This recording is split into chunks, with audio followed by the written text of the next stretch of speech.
The year 1996 will go down in history as the moment a grand conspiracy blindsided the American people and stripped them of their constitutional rights, setting the stage for a looming health crisis of unprecedented scale.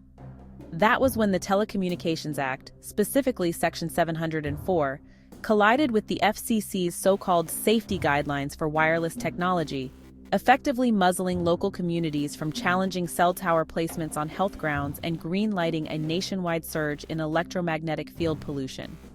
But in a startling twist, decades later, many observers see God's hand in sending President Donald J. Trump to rescue America from these injustices and aligning him with Robert F. Kennedy Jr. at the Department of Health and Human Services.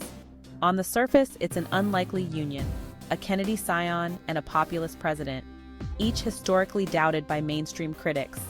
Yet for those who believe in divine intervention, God spared Trump for this very moment, ensuring he and RFK Jr. could join forces to expose the vast deception behind wireless technology's false safety, rewrite outdated laws, and reclaim the health of future generations.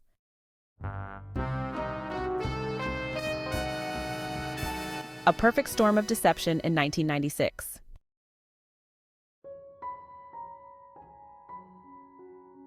The Telecommunications Act of 1996.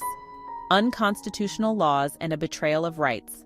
In 1996, Congress passed the Telecommunications Act, which was celebrated as a way to modernize America's communications infrastructure. But hidden within it was a poison pill. Section 704. Rather than simply encouraging growth of new technologies, it gagged local governments, making it illegal to reject cell tower placements based on health concerns.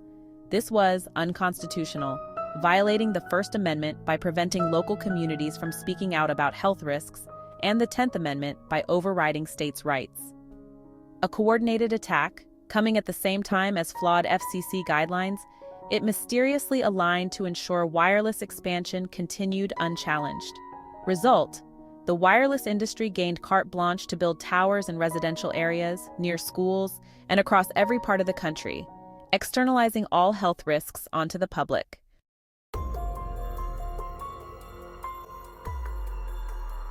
The FCC guidelines, never legitimate, never scientific. Simultaneously, the Federal Communications Commission issued so-called safety standards, focusing exclusively on thermal or heat-based risks. The guidelines ignored non-thermal risks. Research going back decades, like Robert Becker's discoveries in bioelectricity and Arthur Guy's 1980s military studies, pointed to serious biological effects at levels not high enough to heat tissue. Even the industry's own $25 million study acknowledged dangers beyond thermal effects, bypassing real experts. The EPA, with medical know-how, was sidelined. Engineers, not doctors, set guidelines, part of a cover-up to keep the narrative confined to thermal only. In short, these guidelines were never legitimate. They served to shield the wireless industry while ignoring the potential for DNA damage, oxidative stress, and other biological disruptions that can unfold beneath the thermal threshold.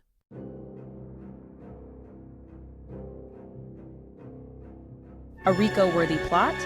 As more details emerged, the interplay of government agencies, industry lobbying, and suppressed research revealed organized wrongdoing on a massive scale, potentially RICO Act territory.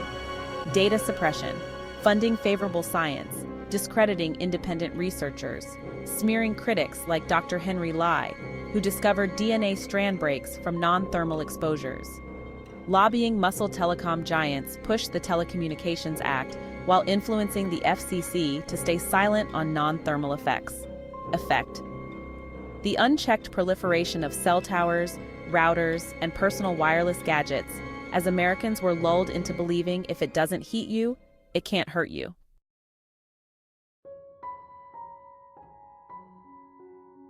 EMFs leading America into a chronic disease crisis. Bioelectric disruption. Our bodies rely on intricate electrical signals, nerve impulses, heart rhythms, and intercellular communication. Flooding these systems with man-made EMFs can cause neurological effects, potential triggers for autism, ADHD, insomnia, and other cognitive or developmental disorders. Chronic diseases. Synergistic damage when combined with environmental toxins, chemical pollutants, or even certain medical interventions. entropic waste, and constant assault. The barrage of wireless signals is 24/7, inescapable, and layered. When children receive vaccines or encounter toxins, their bodies might naturally rebound. But if their bioelectric foundation is constantly disrupted by RF radiation, returning to baseline may be impossible. Thus, the hidden cost of wireless technology has been externalized onto families and communities in the form of chronic diseases that now plague society.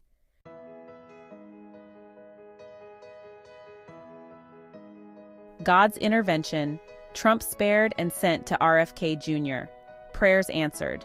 For 2 decades, Robert F. Kennedy Jr. rose each morning, praying that he might be placed in a position to end the childhood chronic disease epidemic, particularly focusing on wireless radiation's role. Meanwhile, President Donald Trump faced countless attacks and scandals, yet consistently emerged unscathed, as if saved for a divine mission. Believers interpret this preservation as God safeguarding Trump until he could align with RFK Jr. to expose the grand wireless conspiracy. August 23rd of last year, God sent me President Trump, RFK Jr. proclaims, describing the moment a handshake deal with the president blossomed into a deeper partnership. Despite warnings not to trust him without contracts, every promise Trump made to RFK Jr. was fulfilled, reinforcing the belief that a higher plan was at work.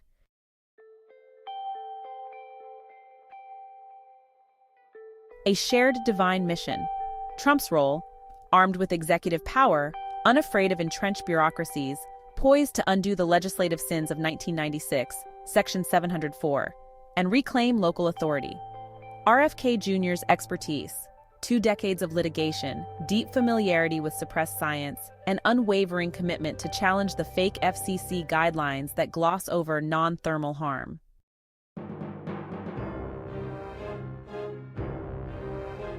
Overwhelming scientific evidence, no longer deniable. Contrary to industry spin, thousands of studies point to the non-thermal biological risks of cell phone-level radiation. The Interphone study links heavy mobile phone use to elevated rates of brain tumors, specifically gliomas. The Hardell Group studies found heightened risks for acoustic neuromas and gliomas with prolonged phone use. The Serenade study reinforced the correlation between intense phone usage and brain tumors. The National Toxicology Program, or NTP, discovered clear evidence of carcinogenicity in lab animals, heart schwannomas, and gliomas. Yet crucial follow-up research was halted. The Ramazzini Institute mirrored NTP findings at lower exposure levels, indicating cell tower emissions may be just as hazardous. The Reflex Project showed DNA strand breaks from RF exposures well below the heating threshold. The Bio-Initiative report synthesized over 3,800 studies, warning that current safety standards are grossly inadequate. Dr. Henry Lai's early findings of DNA damage triggered vicious industry countermeasures to silence him. The synergy of these studies invalidates the official no-risk stance. Together, they reveal a reckless disregard for public well-being, as outdated guidelines stand unchallenged.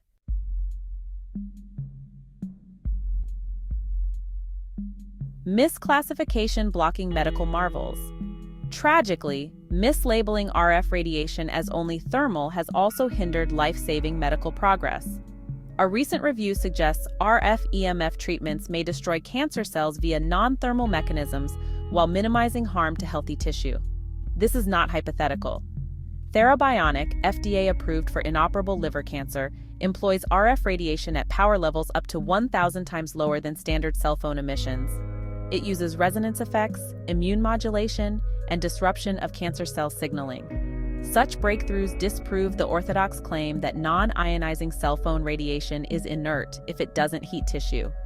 In fact, the entire premise of existing guidelines is fundamentally flawed and has prevented robust therapeutic exploration that could save countless lives.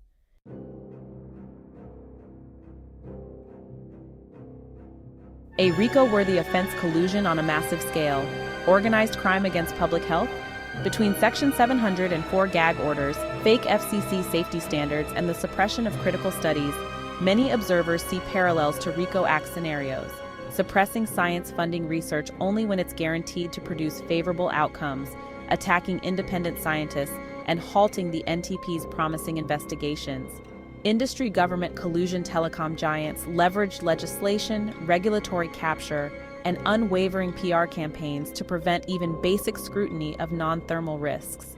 For nearly 3 decades, this conspiracy has held sway, leaving Americans defenseless against a pollutant that can't be seen, smelled, or touched, but whose consequences might manifest as neurological disorders, tumors, or chronic illnesses.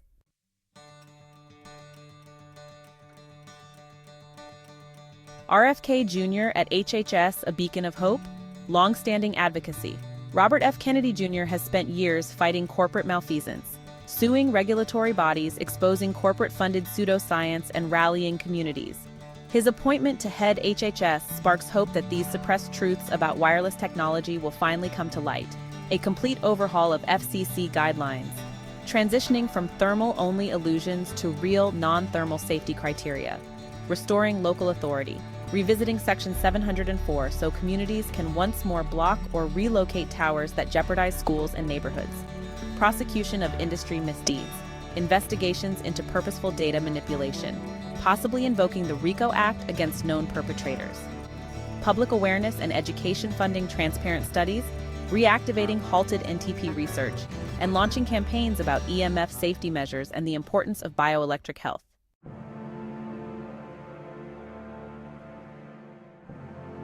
Trump's role empowering the underdog. While critics once accused Trump of anti-science leanings, his track record of defying the Washington establishment aligns seamlessly with RFK Jr.'s relentless push to dismantle corrupt old guard policies. If indeed God saved Trump for a higher purpose, enabling him to partner with RFK Jr., their synergy might well become the unstoppable force needed to overthrow decades of telecom dominance.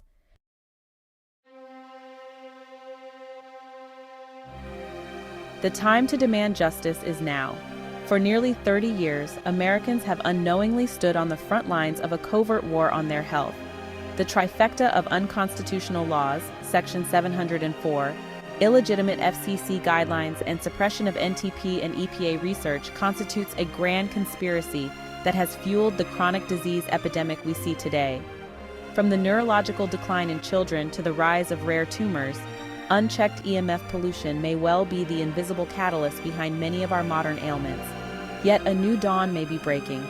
Believers see divine intervention in Trump's improbable survival, forging this alliance with RFK Jr., the persistent attorney activist who has compiled mountains of evidence on the destructive power of non-thermal EMFs. Together, they stand poised to amend or repeal Section 704, reinstate and fund critical NTP research, hold telecom giants accountable under RICO-level scrutiny, and enforce genuine, scientifically robust safety standards that protect children and families.